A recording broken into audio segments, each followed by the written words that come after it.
Hey, Curtis, Oh, hey there, Oz. you got a movie for us this week? I do got a movie for us this week. This week, we're matching up Garden State Mm-hmm. with a little bit of 30 Rock, or a Third Rock from the Sun, and 30 Rock, meets New Girl, Okay. all cobbled together at your local IKEA. This week, we're talking about 500 Days of Summer.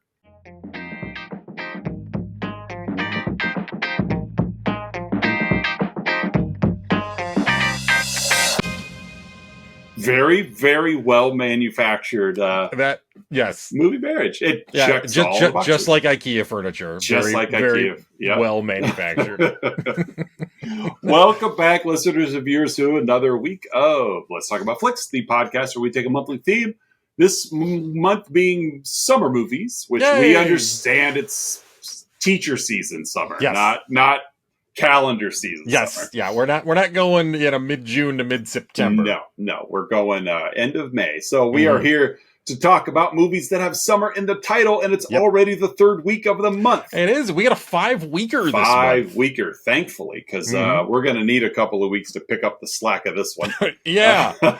We were both disappointed by this movie. And I won't say surprisingly disappointed, but it just... the movie got a lot of hype when it came out. I didn't see it until now. It's at a 7.7 in IMDb. But Rotten Tomatoes is pretty hot on it. And it's like, okay, this should be right. You know, I'm fine with indie movies. I really am. I don't mind them. But this just really... it's not bad. No, it's just like... It's just... It's like poi. It just didn't even leave a taste in my mouth. Like, good or bad, just a palate cleanser of a film. It's just present. Exactly. It's like, I think there's sand in my mouth. Parsley. That's what we are covering is 500 Days of Summer. We're covering the parsley of movies. That's right. There you go. There for a long time, Pizza Hut was the leading consumer of kale. And they would only decorate their salad bars with it. I remember that. Like, there'd be the bed of ice, and then and then just kale everywhere. And now everyone's like, anybody tried eating that food? Maybe 500 Days of Summer will be that for us later. Oh, we Americans, we decorate our food with other food. That's right. We decorate our healthy food with healthy food. Healthy. No. Why don't go get some fresh kale to put around the macaroni salad? So they put some mayo on that kale. That's a Pizza Hut for you. So you had the movie Marriage, which means you have the plot, which means I have the cast. Pretty tight cast in this one. Relatively small cast. Considering some of the movies we've done somewhat recently, where it's like, okay, take a deep breath. Sin City and movies of the like, but this one pretty tight. Yeah, and there's really only two that matter. Yeah, there definitely are two that matter. But we are looking at Joseph Gordon-Levitt as Tom Hansen. Remember, preface this. I think it's important that we preface this with that it's an indie movie. Yeah. So where I'm going with that is there's a series of memes. I was telling my wife about this. There's a series of memes that make fun of like the House Hunters TV show. Yeah. Where it's like, like I breed butterflies and my husband's a part-time, like bottle washer, but our budget's $2 million, something like that. That's the world. Part-time bottle washer. He's really thorough. Yeah, but that's the world we live in as Joseph Gordon-Levitt plays Tom Hansen, an architect by trade. Yes. But the movie painstakingly lets you know over and over again. But he works at a greeting card company because it's an indie film. He can't just work. He has to work at something obscure and nifty. Like, I write greeting cards, His love interest and the aforementioned titular Summer. I was wondering if the word titular titular Summer is played by Joey. That's a different kind of movie too, by the way. you gotta go behind the velvet rope for that one, for titular Summer. Titular Summer. I think that may have been the title of the movie they watched. Yeah, at one point you're right. Well, we got Zooey Deschanel as Summer Finn, who is really just, she works at the greeting card company as the assistant to Tom's boss, which it's not even really that glorified. As assistant to Tom's boss makes it sound like she'd have like a desk near an office, but she's actually just seems like the receptionist, Basically, yeah. That's pretty much the main characters. We got some ancillary characters. We've got Jeffrey Arend as Mackenzie. That's an indie movie name for you. Spuds McKenzie. Spuds McKenzie. He's Tom's friend. He's also Tom's coworker, and he licks the wallpaper and says the snozberries taste like snozberries. Yes, he does. It's the super high kid from Super Troopers that ate all the weed and all the mushrooms. Yep. And also in real life was married to Christina Hendricks for 10 years. Yeah, good for him. Yep. Whatever. We've got a showing of young indie darling Chloe Grace Moretz as Tom's sister, half sister. I'm sorry, because it matters. But also his like decision maker, his source of sage wisdom. Yeah. When like with a mid 20-something Tom needs a pick me up, he goes to his 9-year-old half sister's soccer games, U10 soccer game. Yeah, and picks her brain during her bench time.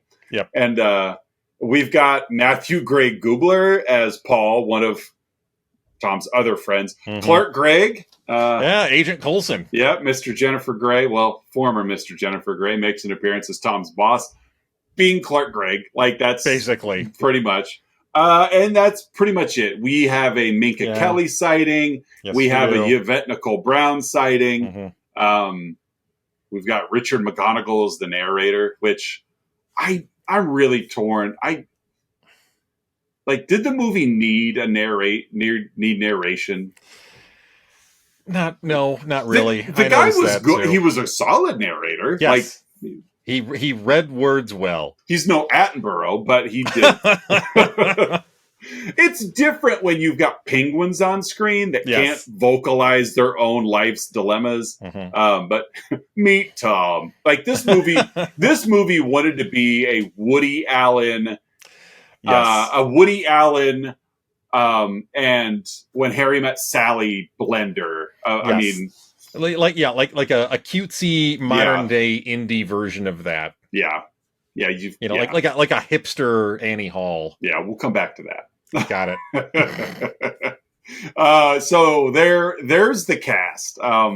Most of them are useless. One could say all of them are useless. You could say every character in this movie is useless. Outside of this love path that we're on, no one has a use. No, they're just there to be present for like the characters to talk to and interact with, and even the characters, and occasionally like give wisdom to.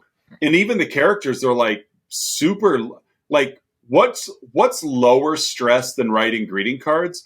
Being the receptionist at a greeting card writing company. Like there's no stress on anyone in this movie outside of what the heart wants. Yes. So, all right, take her away, my friend. Well, I was debating whether to tell this movie like chronologically or whether just to go straight through kind of linearly. And I think I'm going to go linearly. So this movie has, and I'm sure this will come up a little later, but like it has kind of a unique storytelling device, and that it's 500 Days of Summer is a very literal title. Yeah. And that it is the relationship and evolvement and devolvement of this relationship as it takes place over 500 literal days. Right. So we pick up, and again, every time, the movie does it lets us know with a little title card what day we're on in the 500 day sequence here. Complete with like Rolodex flippy sound. Like, Yeah. Yep. So we pick up on day 488 out of 500. No, you took way better notes than I did. This is how I took my notes. I put down the number, like the day it was on, like, and then just a thing or two under it. Good for you. So that's how we're gonna do this. Fair enough. So we pick up on day 488. Tom and Summer are on a bench holding hands, and she's wearing an engagement ring, and you immediately know what's going to happen in this movie. Like hand, I think like her hand is on top of his. Yeah, they're not holding hands. Correct. And you know, they're not grasping each other's hands. Yeah. She has an engagement ring, like a wedding ring on, and it's like this movie telegraphs everything, and you immediately know, all right, well, they're not going to end up together. Spoiler alert, folks, they don't end up together. We then go back to day one. We flip all the way back from 488 to day one. And then here we get the as you said, do we really need it narration? Right. Tom never thought he'd be happy. He likes sad British pop music. Summer only loved two things since her parents divorced: her long dark hair and how easily she could cut it off. Tom immediately likes Summer, and the narrator says, "You should know up front, this is not a love story." Yeah.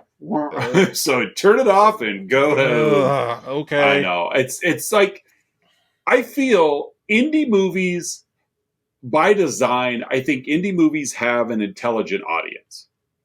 Because they tend to attract, yes. Because they don't have the marketing behind it. So if you're sitting in the audience of an indie movie, then you're probably you're doing your own research. You're finding these films, like, because you're not seeing commercials about them all the time. Mm-hmm. You're not seeing ads and trailers in front of other movies. So I really feel like, by and large, indie movies typically have a decently intelligent audience.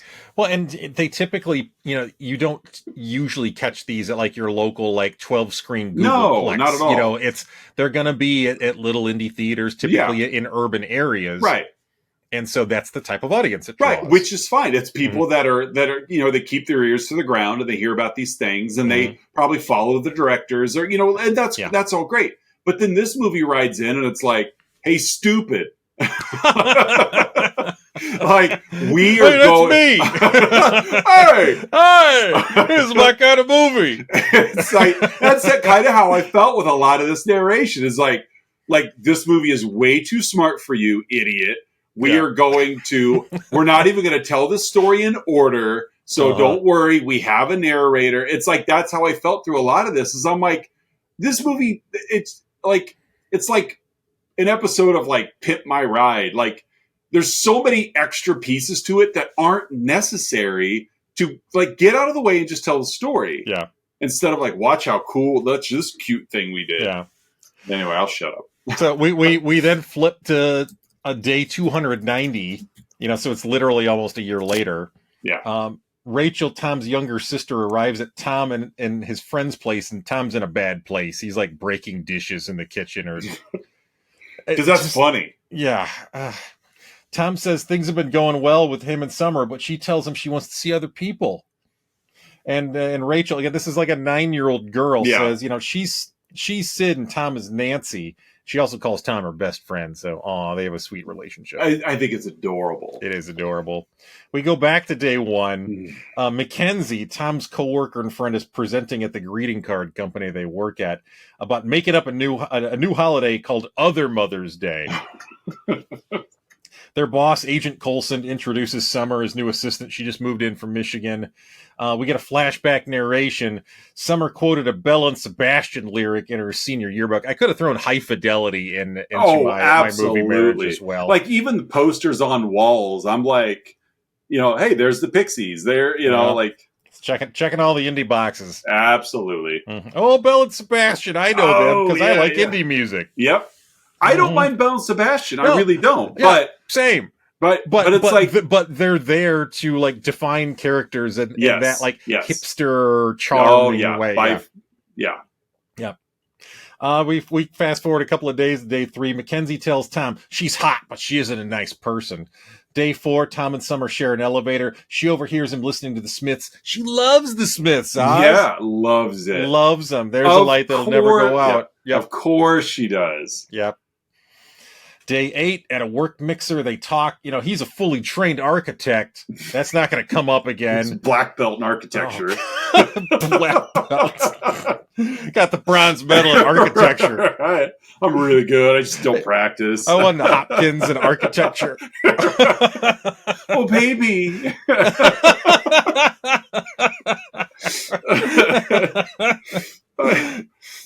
He's a trained architect. He writes greeting cards. He sits down to draw up a building a little later on, but quickly erases it, crumples it up. I'm not going to be an architect. Who am I kidding? We fast forward to day 154.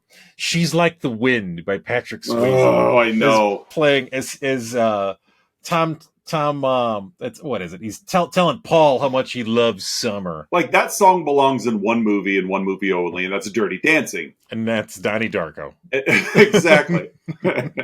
but it's like, again, it's one of those like, hey, we're going to take a movie made for another movie, or a song made for another movie. We're going to pluck it and watch us painstakingly apply it right here. Hey, hipster audience, we're gonna ironically play this song because we know you really don't like the song. But you're gonna pretend you do because it's funny. Because you can't deny it now because it's an R movie.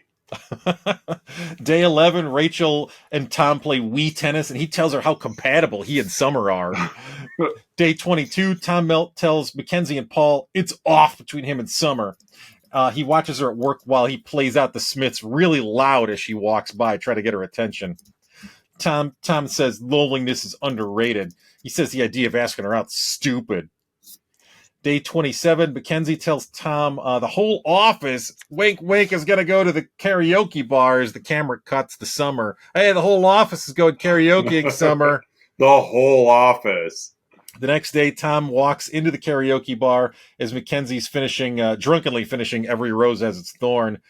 Summer sings Sugar Town by Nancy Sinatra. Of course she does. And she tells Mackenzie she doesn't have a boyfriend and isn't comfortable being anyone's anything. Tom asks her what would happen if she fell in love. She questions what love is. Yeah. She fears it'll end up like her parents. There's no such thing as love. I would have liked this scene a lot more is if when he starts talking to her about love, she goes back on stage and starts singing, I want to know what love is. She's very literal. I want to know what love is. Yeah, someone, please. I want you to show me. Hey, stupid. I found our through line, by the way. Yeah. Hey, stupid. Hey, stupid. Oh, she says there's no such thing as love. It's fantasy. And they agree to disagree on love. Tom then sings "Here Comes Your Man" by the Pixies because, of course, hey, stupid. Hey, stupid. It's an indie movie. Oh, at this point, if you haven't figured it out, Tom likes her and wants to be the guy that shows her what love is. Yes. Yeah. Because "Here Comes Your Man" by the Pixies is the only applicable song for right now. Of course. Because everything Tom does, everything is to get her attention. That's it. 100% is to say, hey, don't overlook me as a potential love interest. And you know what I'm not a woman, but I think I can speak on behalf of this a tiny bit. You know what women love? Being beaten over the head with attention getting approaches. Like I don't think there's anyone more qualified to speak for the women of the world than you as. Well, I have a feeling that if we have any women listeners, they're probably like, oh, he's not wrong. Like, there's one thing to like try to get a woman's attention, and there's one thing to live your entire being in like that woman there. Yeah. She must be mine. Yes. As Summer and Tom are putting very drunk Mackenzie in a cab, Mackenzie tells Summer, Tom likes you. She calls him on it, and he confirms it, but she insists just as friends. Yeah. We're just going to be friends. Yeah.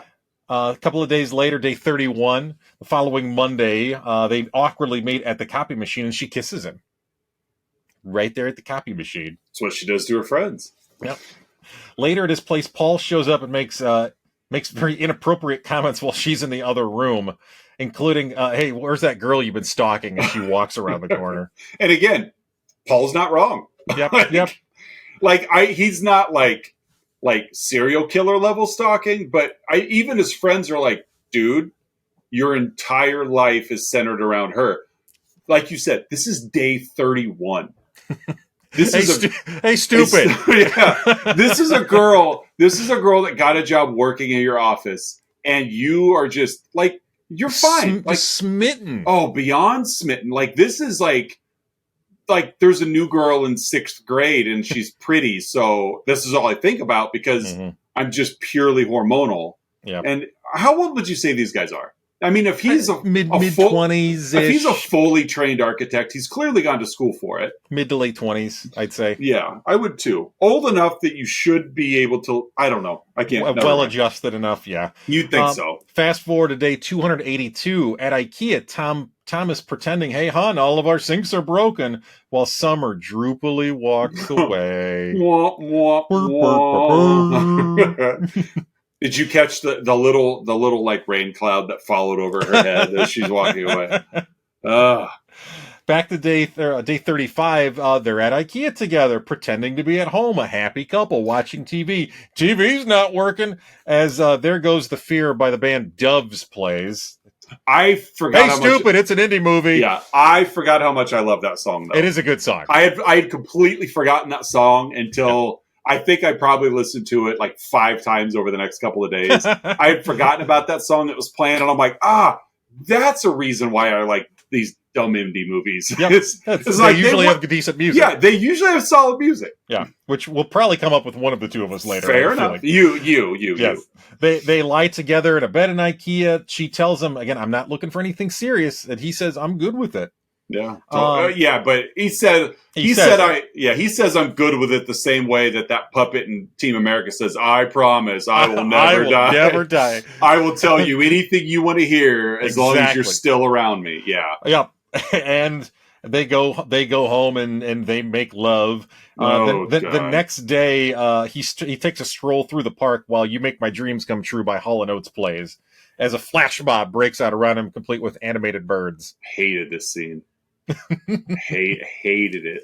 That'll come back later. Fast forward to day 303. Tom sadly emerges from the elevator. Mackenzie asks if he got his job back.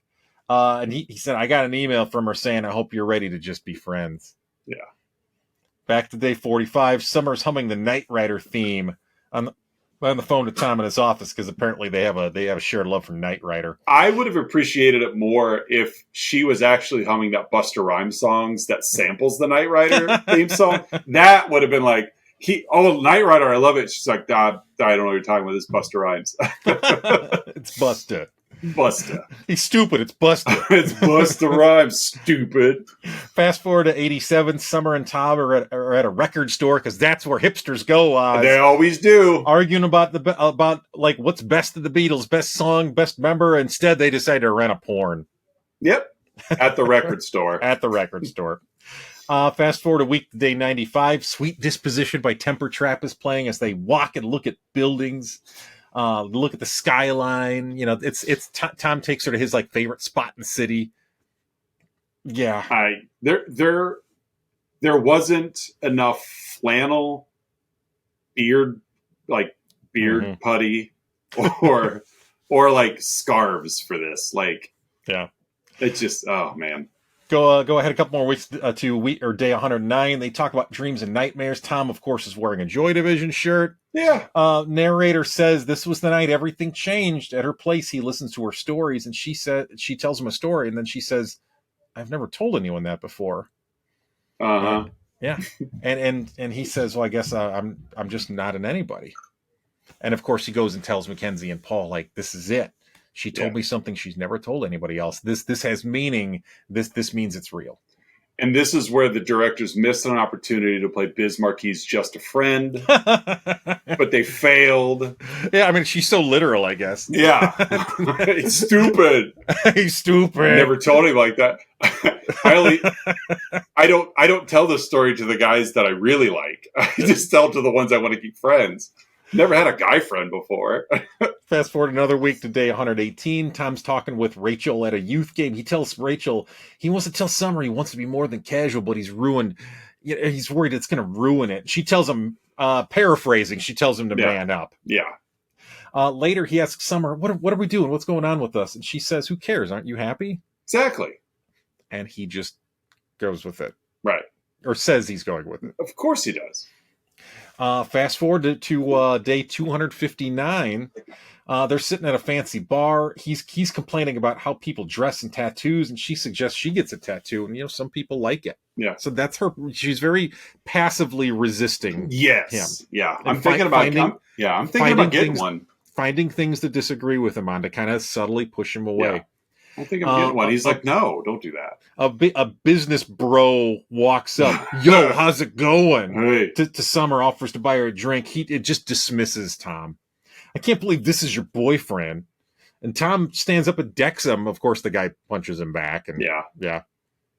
And Tom said nothing throughout all of this, right? Until the guy, until basically he went after Tom, right? And then Tom got mad and punched him. Back at her place, he's kind of retelling the moment, and she accuses him, like, you were really uncool back there. And I says, well, I got my butt kicked for you, but she remains very distant. He calls her on it, and she says, we're just friends. And he yells back, like, we were holding hands in IKEA, like, basically recaps the entire first act.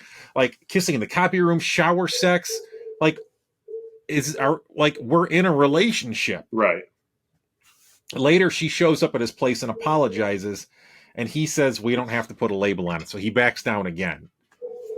And she says, I can't give you what you want, but they kiss anyways. Follow the cues there, pal. Yeah. Then she's not helping. I'm not defending Tom, because clearly she's made it very crystal clear. Yes. But at the same time, like, she's clear, like, to us, the viewer, she's clearly not the woman he wants her to be. Yeah. But yet she keeps dangling herself there for some reason. And that's, as a guy, I don't understand why. Well, I think I get the feeling she really does value their friendship. I think she does, yeah. Like, they are genuinely good friends, possibly even best friends. I mean, she's confiding things in him she's never told anybody. And and like she doesn't have another person, like, a relationship-wise. Yeah, so therefore... she's a transplant. Again, she literally just moved there from Michigan. So, like, therefore, like, her sexual boundaries are also very askew, because she just is... I think she's much more open in her definition of a friendship than, obviously, Tom is. Yeah. Tom's like, you don't do those things with friends. That's relationship stuff. And she's just like, what's a friendship? I mean, a friendship's a relationship. We're fine, That's where she's at, is like, why compartmentalize something into a title? Just go with it. Yeah. So we go back a couple of months then to day 191. They go to a modern art museum and quickly get bored and happily go to the movies instead. Fast forward to 314. Tom is sitting alone in a theater watching Bergman movies about loneliness and suffering, starring himself. Starring Joseph Gordon-Levitt. Yes. In which at one point a mime slaps him. Right. Yeah. Fast forward a week to 321. Agent Coulson calls Tom into his office and asks Tom, has something happened to you? Does it have to do with Summer leaving? Your work performance has really suffered. You recently wrote a card that says, roses are red, violets are blue. F you, lady. Coulson asks Tom, I'm going to shift you to working on funeral and sympathy cards. Funnel your misery. Yeah, exactly. Make the shine. As Tom walks out of the office, he sees a card that says, I love us. Go back to 167. Tom is done with work and helps other departments with theirs, including one team to whom he suggests a card that has the line, I love us. So, going forward again, 322. She's like the wind is playing again. Oh, I know. He says he says he hates all of the things that he previously said he loved about her. 345. A couple weeks later, Tom is walking with another woman, Allison, on a blind date. He immediately tells her this isn't going to go anywhere. Then they get drunk, and he rants to her about Summer, and she even calls him out. Like, you told me she said she didn't want a boyfriend. Right. They go back to the same karaoke bar where he drunkenly sings Train in Vain by The Clash. And she leaves, and of course he just berates her as she leaves. Yeah. You don't even look anything like Summer. Right. Oh, good Lord. Fast forward again to 402. Tom gets on a train to Santa Barbara. He calls Mackenzie. I'm not going to the thing. Apparently he's a co-worker getting married. Right. Tom does a double take, and Summer's on the train. She's also going to the same wedding because it's, former co-worker, both of them. She wrote him. He never wrote back. He's reading a book called The Architecture of Happiness. Sweet disposition plays again as they reconnect on the train over coffee, share laughs. They sit together at the wedding. They dance together. And then she later invites him to a party at her place. Mm-hmm. A week in the future, 408.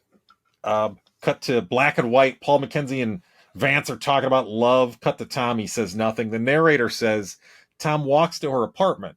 He thought this time his expectations would align with reality, but then we get a split screen. So we get two right.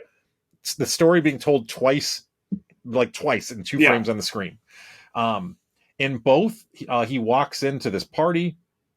And by the way, one of the screens is labeled expectations. Yes. And the other one is labeled reality. So in both, he walks in and hands her a book, a gift, The Architecture of Happiness. In the expectations box, she greets him at the door with a kiss, tells him he looks nice. And at the party, they kind of have their own conversation while everyone else is just kind of mingling around. Right. Like they're in their own little pocket. In the expectation window. In the expectation one. In the reality box, she kind of gives him a distant hug. In the party, they're in a group conversation.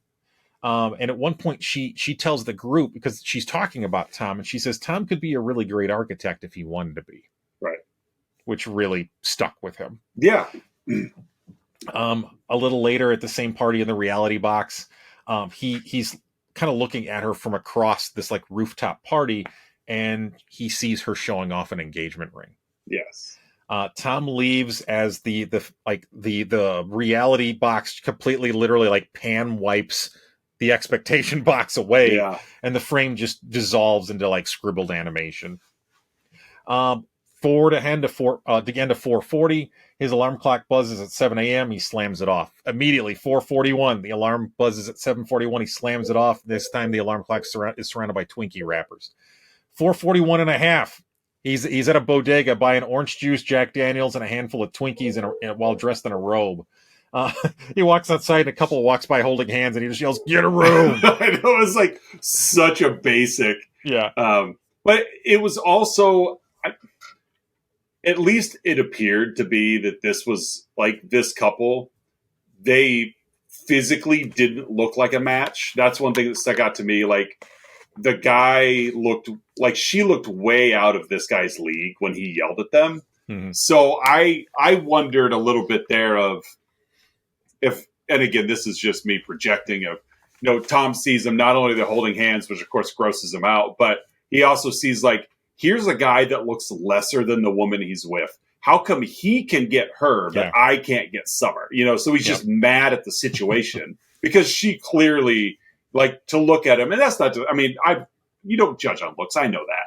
But just looking at this actor and actress, like, it looked like they were cast to be on different levels of attractiveness. And then seeing them together, I'm sure just really irritated Tom. It's like, I can't even get somebody. We fast forward another half day to 4:42. The alarm buzzes at 7 a.m. He again slams it off. There's more Twinkie wrappers. There's an aspirin bottle now by the alarm clock. At a work meeting that day, he has nothing to contribute as others show off the new cards. He's just ripping into the other cards. He questions what love is. We're lying to people. After he monologues, he quits and says, there's enough BS in this world. I had another week to 4:50 at Rachel's soccer practice. He's wearing a London Calling Clash shirt.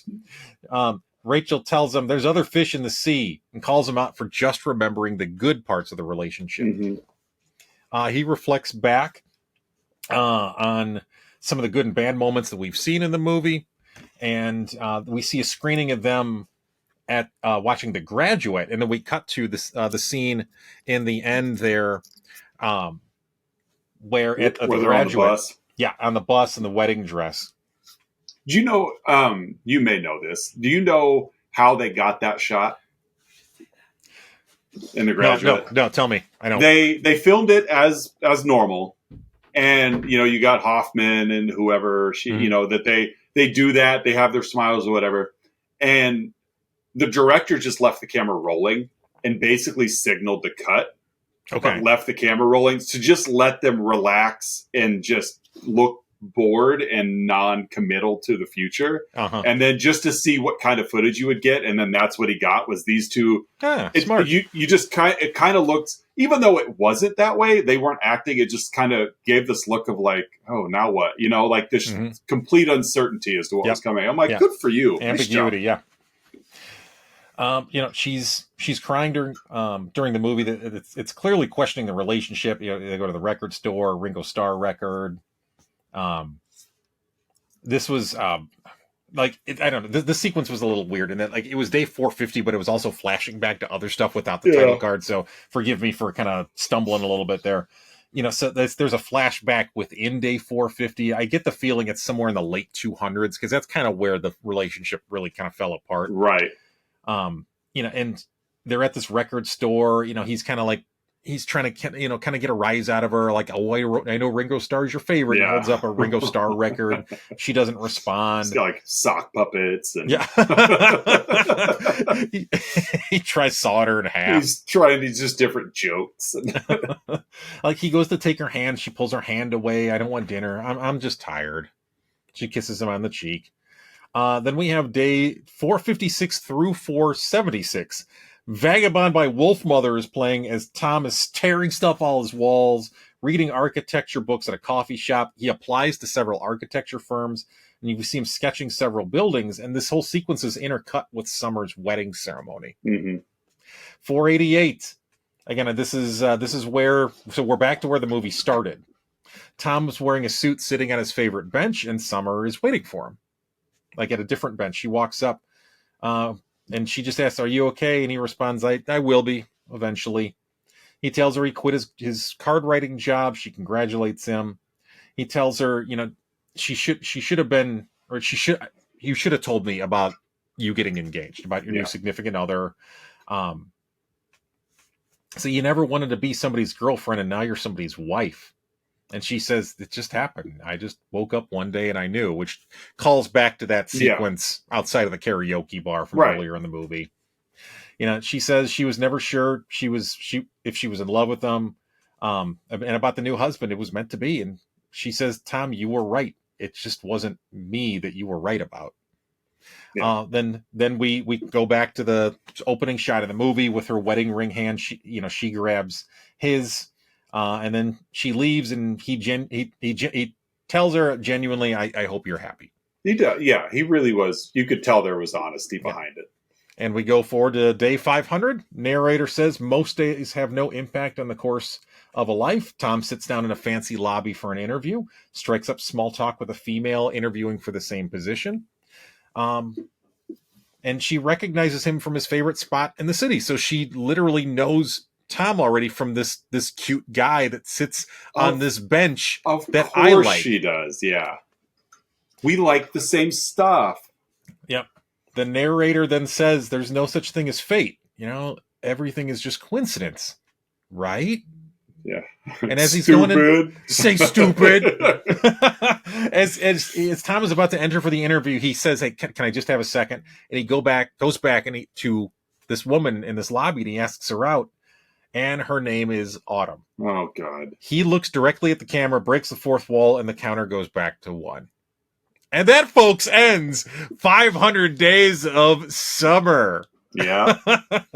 There it is. There it is. There it is. Hey, stupid, the movie's over. You go home now. Yeah. The only thing I was missing was JGL doing a Ferris Bueller coming to us at the end of the credits, and with a robe, telling or us, Deadpool. What are you still doing here? Oh my! As we were talking earlier, I don't know if you noticed or not. She didn't step on the camera, but Patreon subscriber Melissa L popped her head and she wrote me a note that I will read aloud. Okay, here. I saw you look away. Yes. And she wrote, if you want to see a movie where JGL doesn't get any, watch Don John. It's better. I've seen that movie a couple times. It's got Tony Danza, Scarlett Johansson. Much better JGL performance. Yeah. This one, I mean, the acting was fine. Like, really, all the ingredients of this movie should work. Should being the key word. Yeah, I know. It's should. Like, the acting is fine. The story is, even though it's, obviously not told linear, in a linear chronological fashion, it's still easy to follow. You don't get confused with timelines. I could have thrown Pulp Fiction into the I almost marriage. brought that up of like, this guy's watched a lot of Tarantino. It's like all the ingredients of this should work. They just forgot to inject any emotion into a movie about love. Yeah, other than wah, wah. Well, but then again, this isn't a love story. Like, whatever. Hey, stupid. It's not a love story. Hey, folks, Oz and I give our own unique rating to the film we yap about every week. This week, again, 2009's Mark Webb-helmed 500 in parentheses Days of Summer. Hey, Oz, how would you rate this flick? I'm giving this an Undertaker eye roll. I originally had a 7.7 because I said last week that if I put 7.7 in just so I wouldn't forget. But I said if I feel this movie warrants it, I'll give it the same IMDb rating. This movie gets an Undertaker eye roll. Undertaker eye roll. Okay, that works. What are you giving it? I'm going to go with 63 Swedish meatballs. Oh, nice. Why not? I was originally going to say 500 days, but I thought, I don't know. Or as they Swedish meatball, or as they call at IKEA. What is that? I was just looking it up. Jürgen Bergen? Something like that. I don't know. It doesn't matter. Hey, next up, folks, in our series of comedy bits is Outside Insights. Oz and I have been scouring the interwebs, searching for unprofessional reviews that tickle our funny bones, and we hope they tickle yours as well. Hey, Oz, what's your Outside Insight? I just have one this week. I kept myself under control. This is a 5-star review from Donna Melvin. Donna Melvin. It's titled Everything, and then in the parentheses, by David M., not Donna. Hey, stupid. Yeah, just so you know, this isn't Donna's thoughts. This is David's thoughts. No, it's David, not Donna. Left August 30th of last year. He says, The music alone makes this movie worthwhile. However, as the film itself is also quite great, you will not be disappointed. However, the music's great. However, you won't be disappointed. Like those... Okay. To any guys out there considering buying this movie, it has Zooey in it. So what else can you ask for? I mean, is there something wrong with you? Apparently, David M. is the pen name of Tom Hansen. Yeah. But yeah, I was really thrown by that first part. The music alone makes the movie worthwhile. However, which makes you think a downer is coming. Yeah. The movie itself is also quite great. You won't be disappointed. Like, I really like dessert. However, supper was also really good. Expectations. However, it really tasted good. Right. I think David M. has an expectations and reality window, and they line up. So, all right, that's my Outside Insight. What do you got? Mine, bear with me, it's a little lengthy. I tried eliminating things, but there's so much going on in this Outside Insight. Fine. As always, it comes from the Internet Movie Database. It's a 1 out of 10 review left in July 2010 by BPTR. Okay. Invariably, some chick goes overboard and runs out to Melrose to buy all the cute clothes her budget will allow. This movie is the epitome of that error. Guys in reality just do not put that much thought into having cute little outfits. And all the scenes where the guy and his 2 buddies sit around and talk about his girlfriend Summer are just some chick writer's total fantasy. No guys actually do this. Hello! Stupid. The guy is just a little play doll for chick viewers to conjure up in their chick fantasy world. Oh, isn't he cute? Never mind, he is scrawny and totally whiny and annoying too. You filmmakers are so obviously catering to the warped fantasies of young women who have their heads screwed on backwards. Do they forget that there is also a date being forced to watch this schlock? Someone need, just bear with me. It's No, still, there's I'm so much loving here. it. Someone needs to kick the crap out of all of those idiotic characters and all you idiotic women or gay filmmakers.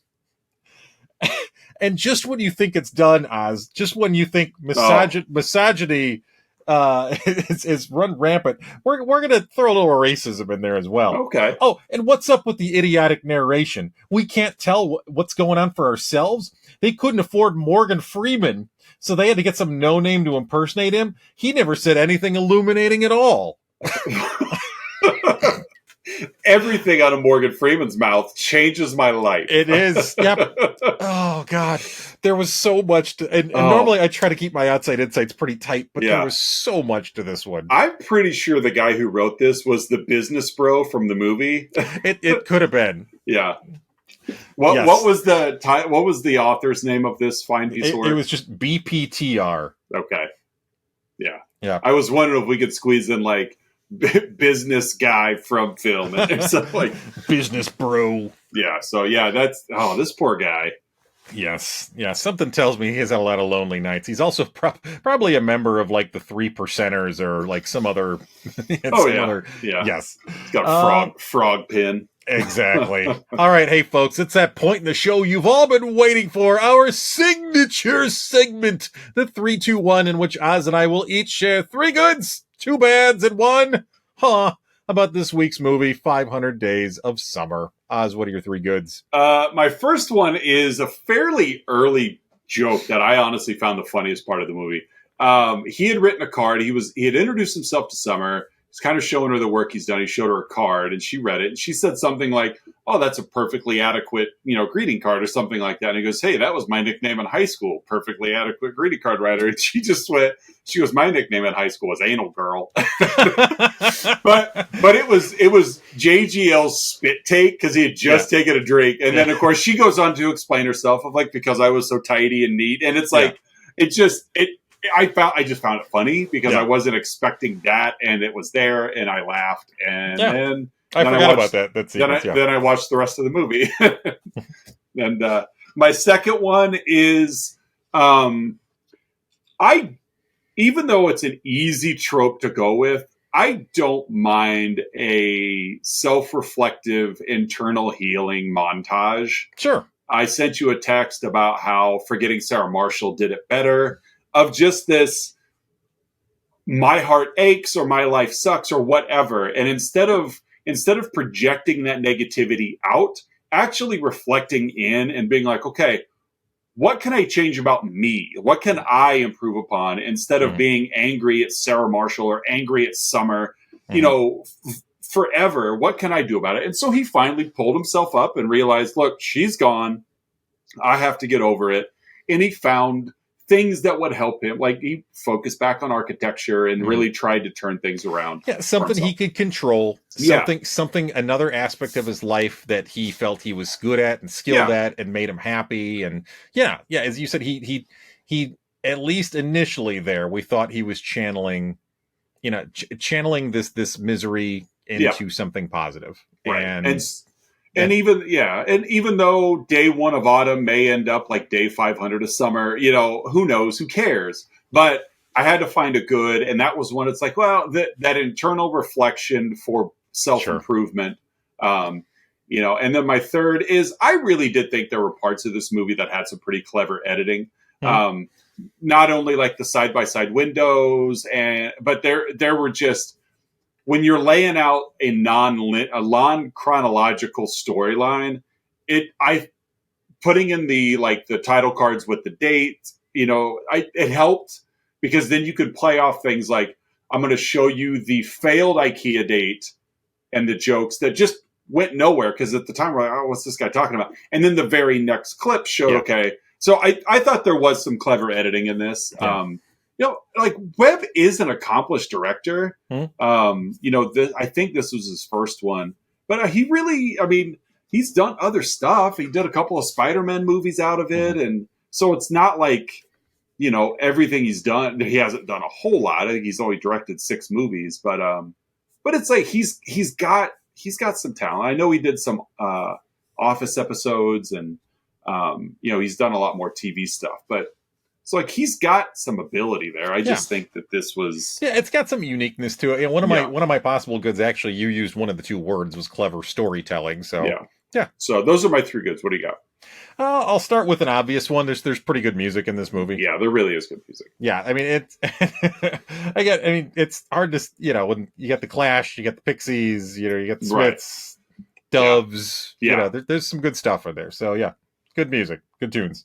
The second one was the Bergman sequence when he's at the movie by himself, and then he's watching these like sad Bergman movies, and now he's in the sad Bergman movies, like playing chess against the night on the beach, and But even then, like just like leaning full into this indie realm of like, look, we're referencing Bergman, like I know you get this audience, But even though you're stupid, because hey, stupid, it's Bergman, right? But yeah, good point.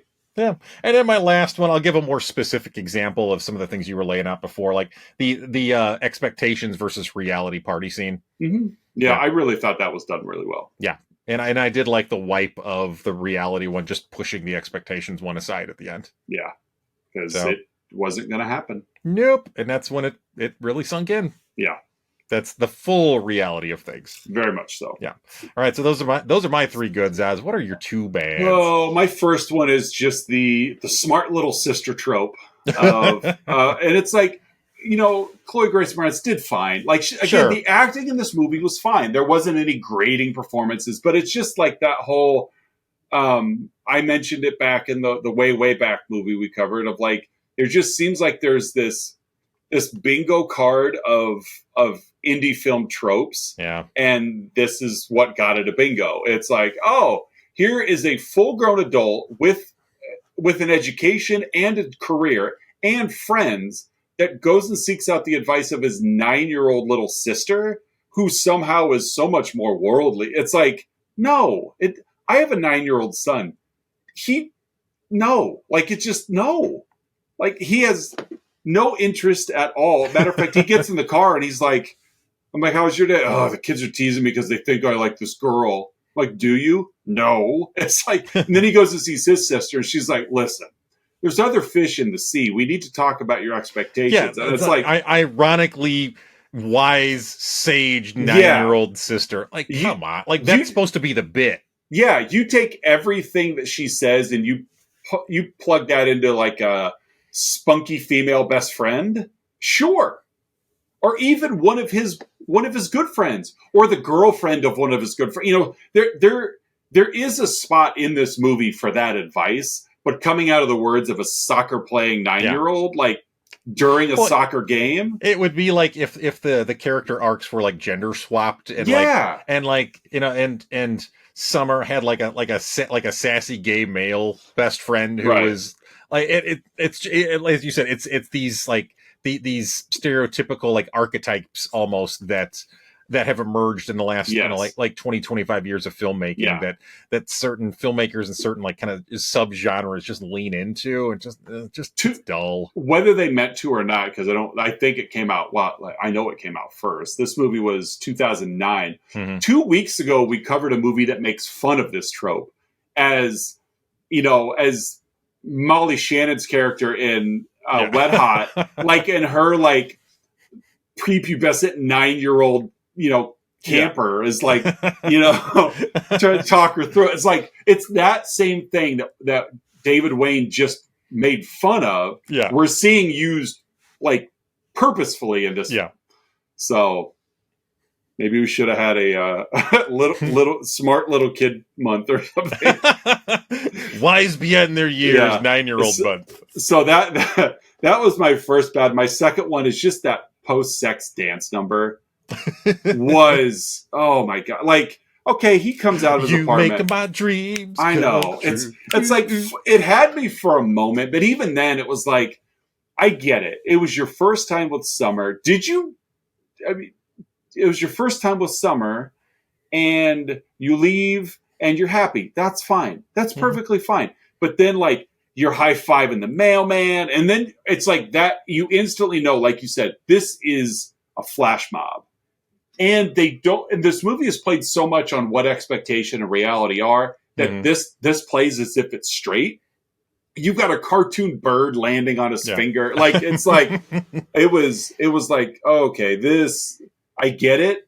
The smile and hop in his step told me the story. Yeah. Now I need, like, this dance number. No, I found it ridiculous, personally. Yeah. Those are my two bads. What do you got? Oh, let's see. I mean, I'll just start with, like, both lead characters are kind of unlikable. Which was one of the reasons why I struggle to connect with this movie. Like, you want to be able to identify, with the characters in the movie, and this is going to lean into my second bad here in a second. But it's he's just so out over his skis. Yeah, and she's just so kind of like just there. It isn't. I mean, is being honest with him in words, but not really in actions in some ways. And I don't know. It just. I'm not really rooting for either of them. I'm just kind of rooting for the clock to get to 500. Right. Come on, title card. It really was disappointing when it started at 488. You're like, ooh, we're almost there. Yeah. Only 12 more to go. It's great. Hey, stupid. My other bad, and speaking of introspective, as you were getting a few minutes ago there, Oz, one of the other reasons that I struggled with this movie, there's a very personal reason why. Mm-hmm. And Tom reminds me of myself at my absolute worst. At back moments when you worked for that greeting card company. Yes, when I worked for the greeting card company, reading The Architecture of Happiness. Yeah. But going to little girls' soccer games and asking for advice. Asking 9-year-olds at soccer games for love life advice. Your sister was not 9 at that. No. But, so that just wasn't going to work. She wasn't wise enough because she was too old. I was asking her. The advice was sound, but the age was off. No, it's just she wasn't credible. Right. You're too old to be telling me this. No. I know what you're saying, but it just doesn't make sense. You've lived. You don't know. Yeah. But Tom reminds me of myself at my worst, wearing dark band shirts all the time, low confidence, looking. You don't know how bad I wish you had a dark band shirt on right now, just for the subtle humor of oh, damn it! You mean yesterday? Yeah. Which I admit I do still have a couple of dark band shirts. However, that was my entire wardrobe for a while there. And looking for romantic relationships with women who clearly had already friend zoned me. Yes. Or just weren't. I'm not going to say out of my league, but just clearly weren't the right type for me. Right. And so I really had a hard time with Tom because half the time I'm in my head thinking hey, stupid, this is something Curtis would have done. Don't pull a Curtis. And he pulled several Curtises. And I am guilty at a lot of this as well. Or, there were some, we could talk more after the show, but there were some college times where I was very, just so absorbed with what are they thinking? I have to know what they're thinking. Yeah. It's no, dude, just relax. Yeah, tell me exactly what do you think of this relationship in this exact moment. I need to know. Yes. Yeah. Well, and you said it was about our need for validation and for comfort, and wasn't really about the relationship. No, not at all. So that's a very long-winded way of saying my second bad was Tom reminded me of myself at my worst, and that was a little rough for me, honestly. Oh, understandable. Yeah. Completely. So hey, Oz, what's your one Zooey Deschanel's pretty, but is she that pretty? That's not a judgment call on her, but it's because everyone's flavor is what it is, and that's perfectly fine. But it just seemed like every character in this movie was putting her up on this pedestal of she's just God's gift to men, and it's regardless of how she acted, but it was everything about it. And it's watching this and I'm okay, I get it, because she's cute, she's pretty, but it's Tom lived in a decently sized city. I mean, there were architecture and skyscrapers. what would you put? I mean, this isn't like a New York, Chicago level of town. What would you think that? I don't know. I mean, was it New York or was it L.A.? I don't know. I don't think it was that large of a metropolitan area. I could be wrong. I looked at more as I could see this more like a Cleveland or a Kansas City. Did it say? At the beginning, they say she had moved from Michigan. Okay, okay, so you moved from Michigan. Yeah. As long as it wasn't Detroit, everything's probably bigger. But it's like I got the idea that this was like some sort of mid-sized metropolitan, area, which because I'm thinking if you're talking New York or Chicago and that bench gave you the best view of the city like that, no, it didn't, but it's like Tom acts through this entire movie like this is the first woman he's ever seen. Yeah, the first woman that's ever looked at him, and with that, it's like I'm going to ignore every yellow flag, let alone red flag, and I'm going full speed ahead. Because she's the last woman on earth, and this reckless abandon. Yeah, and this is it. And so that was just my thing. Is it's like then later he sits down, and it's like Minka Kelly of all people sitting there like making eyes at him, and he's finally like, oh, you might be interested in me, okay? Because it's like there's other people, dude. Other people. It's like really the only women we saw in this movie were Zooey Deschanel, Yvette Nicole Brown, and Chloe Grace Moretz until the end. Yeah, I mean, there were like the older ladies that worked at the greeting card company, but like there was the one date he went on that went horribly. Oh, that's right, right. Which would have been fine. I mean, but that's my huh. It's not a fair huh. I'm aware of that. My first huh was can a movie be categorized as hipster? Like there's indie, but is there a subgenre of indie just called hipster movies? But they're kind of all the same. So, but that's my huh. Is she that pretty to warrant this? But then again, it's not really about her. It's about Tom. Yeah. Well, and we talked about this at the tail end of last week. Patreon subscriber Melissa L. Just for whatever reason, just loathes Zooey Deschanel. Yeah, and we debated a little bit pre-show, and I'm not going to get intentionally. I don't want to get too far into this. That's fair. We debated a little bit pre-show about like do we bring up like the whole manic pixie dream girl trope, right? Which really this movie didn't birth that trope, but it amplified that. Trope. Yeah, it kept it relevant. Yeah, and it. I think ironically, Patreon subscriber Melissa L hates manic pixie dream girls. Yes, and that again that trope and that sort of persona, but it's again Zooey Deschanel. There's other women for Tom out there. Yeah. Just listen to your 9-year-old sister. Yeah. He's stupid. Ask if if her teammates have any older sisters. Like, what's your huh? Oh God. I don't like any of my huhs. I'm just going to say. I didn't really like mine either. Yeah. Again, I really struggled to come up with like as I was going through, normally like when I'm watching movies, I'll I'll type in goods, bads, and huhs as I go and kind of weed them out at the end. But like, I got to the end of the movie and I only had like a couple of goods, or I had a couple of bads, and I had like one good, and I had nothing for huh.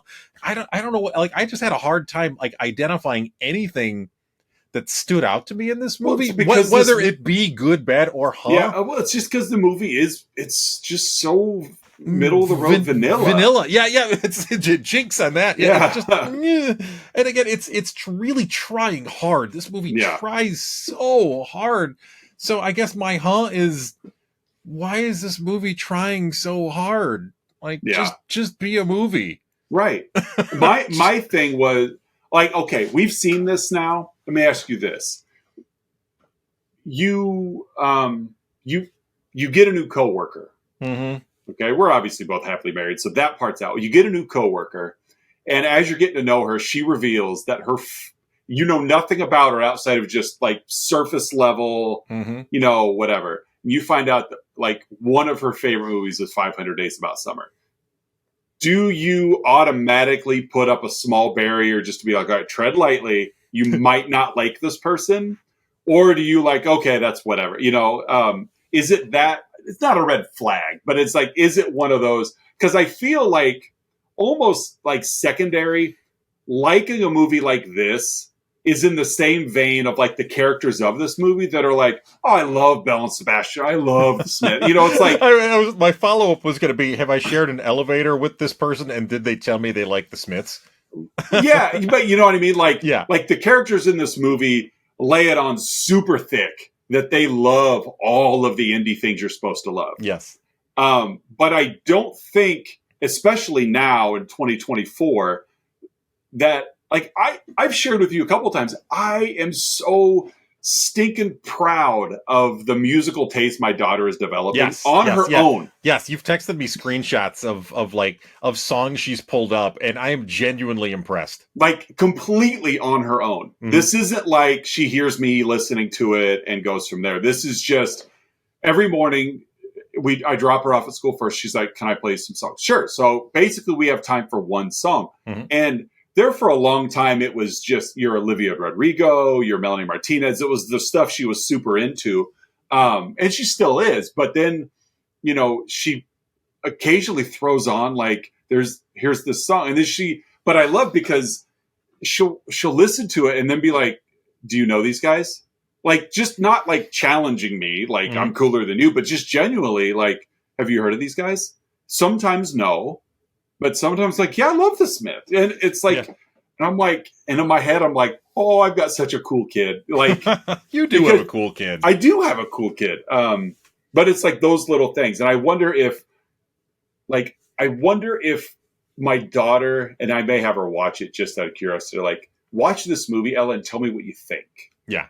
Because I could almost tell you right now, she'll watch it and be like, that movie was stupid. Like, and if that's the case, she's like, I just wanted to yell, "Hey, stupid!" at the characters. Right. But I feel like if you could show this to somebody that like, are you a true fan or you like stuff because you're supposed to? Yeah. So it's like for her to watch this movie, it's like, look, I already know that you like the Smiths. I already know that you like Muse. I already know that even I was playing some Smashing Pumpkins for her yesterday, and she's like, 1979 came on, and I know that's like a mainstream song for there, but she was just like, oh, I really like, like I've heard this before. I really like this song. So I really do like it when she discovers this music and then introduces it to me. Like organically. Yes, exactly. And so I just wonder, like a movie like this, like if she were to watch it, I could see her coming back and be like, that movie was dumb. Like that guy's an idiot. And And if that's the case, then I'm like, okay, I like where your life is headed then. Mm-hmm.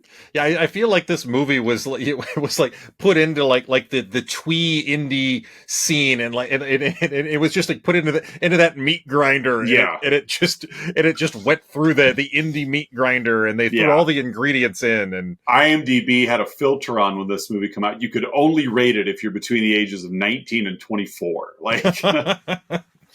And you had to check a series of boxes of, did you go to a university larger than 9,000 students? That kind of thing. But you enjoy leather-bound books. Exactly. Right. Have you read Vonnegut? Like, if that's the case, like, we got the movie for you. Oh, yes, if I got a movie for you. Hey, stupid. Check out 500 Days of Summer. Exactly. But it's like, this movie feels like an indie movie made for people who are like surface level indie. Yes. That they're like, they really don't that's why they have an narrator. They can't read below the surface. It's the Teflon coating of indie everything. Whereas like we were calling, when Don was on for a Patreon subscriber month and he brought the way back to us, that had the indie stink all over it too. It did, but it was authentic. Yes, and it had likable characters. Yes, that movie was a great movie because it was trying to make a movie that had some indie things to it. Whereas this is like, let's just make an indie salad. Yeah. It's about love, but not really. And it's all iceberg lettuce. Oh, exactly. And people, oh my God, but it is the freshest iceberg lettuce. And where it's no. It's like, where'd you get that lettuce from? Vermont. Like Whole Foods. This is Vermont lettuce. It's the best Vermont iceberg. Yeah, this is Trader Joe's salad dressing. Like, picked it up in my Subaru. Like, whatever. It's for the planet. I used my own reusable bags too. Exactly. Yeah. It's like, just every like. Ugh. I know. It's like that's fine. It was a movie. Like it was fine. It was well made. It was well acted. It was heck of a soundtrack. I like the things these characters like. I hope I'm nothing like these characters. Exactly. Like yeah. Like I like the fact that they're slivers of my life. Yes. Like I like all the music in here, but that's not the only music I like. That it's like, you know what? I will go get a drink somewhere else, but these guys are like only the karaoke bar. Nope, only that one place. That's it. And it's like it's just that, like, the movie is just as compartmentalized as Tom is trying to make their relationship. Yeah. There's no out. Anytime they introduced anyone from the outside world was like the business bro, and even that he was clearly the antagonist for that scene. And it's like, oh, okay. It's like whatever. It's whatever. So next week though, we've got a great one for you. Let's pivot away from Teflon Indie to next week. We're gonna go from a artificial 7.7 IMDb to a truly earned 5.8. it did earn every tenth of that. Every tenth of the star. It worked hard for that 5.8. We are going to watch a movie. This movie is so stupid, but it's stupid, but it's so fun. We're gonna watch the 1997 horror classic I Know What You Did Last Summer. Starring all those faces. Yeah. Everyone from the late 90s is in this movie. That's right. We're going to watch JLH, J Love Hugh. We're going to watch Sarah Michelle Gellar and her husband Freddie, Brian Felipe, Anne Hesh, Bridget Wilson Sampras, Johnny Galecki. Johnny Galecki. It's got all of them. All of them are in this movie. All in here. All of them. Directed by Jim Gillespie. Written by Kevin Williamson. By Dawson's Own. Well, and by Scream Zone. Scream Zone, yes. Yeah. Yeah, he was hot. He was the It content creator for about 18 months there, the late 90s. Well, he wrote Halloween H2O as well. So yeah, there was a time where Kevin Williamson was who you wanted on your screenwriting credit. Kevin Williamson will be directing the newest addition to the Scream franchise, Scream 7. Really? I don't think I knew that. Directorial debut, I believe. Interesting. This is loosely based on a novel by Lois Duncan. Kind of your tween... Loosely based on Push by Sapphire. Right. Loosely based on what was it? What was the name of the movie that was based on the novel Push by Sapphire? Oh man, I know. I'm forgetting that too. Whenever I reference that movie, I reference it by the entire thing. Precious. Yeah, if something is precious, I will say it, especially in front of my wife. That's precious, based on the novel Push by Sapphire. Yeah, she doesn't like it too much. I could hear her eyes rolling in the other room. Yeah, she gives 4 me hours away.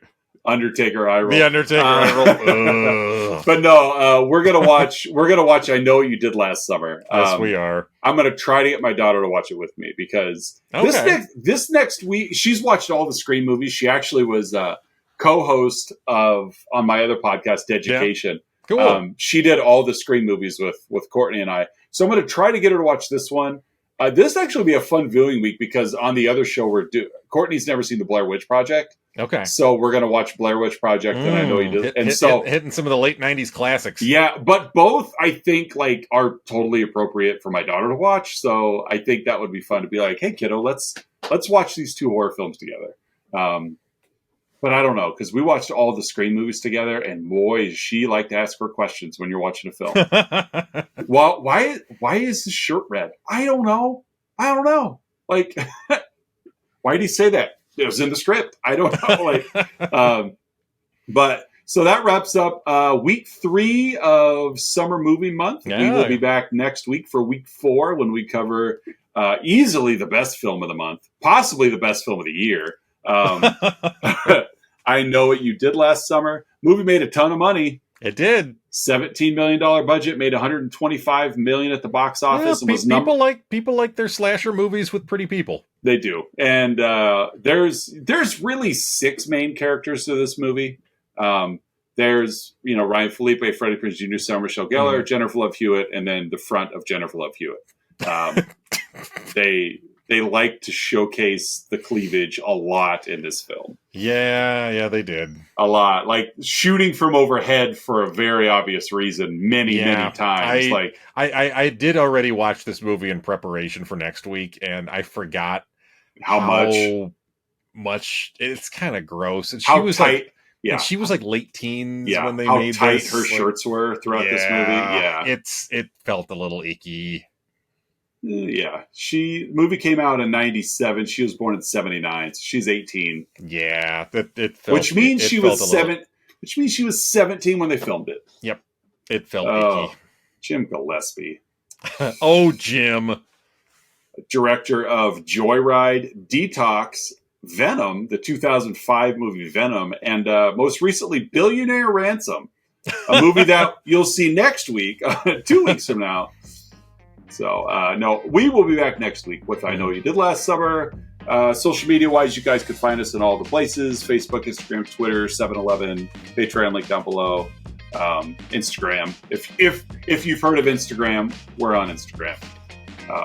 Truth Social. Yeah. we got a heavy following there. Oh, Threads. We're on Facebook's new Threads. No, we're not. People are gonna go look for us on Truth Social, but no, we're not there. What, Mastodon, is that another one? Yeah, Mastodon, yeah. Blue Sky, I think that's one. Tidal. Jay-Z let us on Tidal. Tidal. All right, we're gonna shut up now because we've had your ear for an hour and 15 minutes, and we had to detox from 5 days. We had to cleanse ourselves. Right. From the poi we just ate of a film. All right. We'll see you guys next week with I Know You Did Last Summer. Hey, stupid.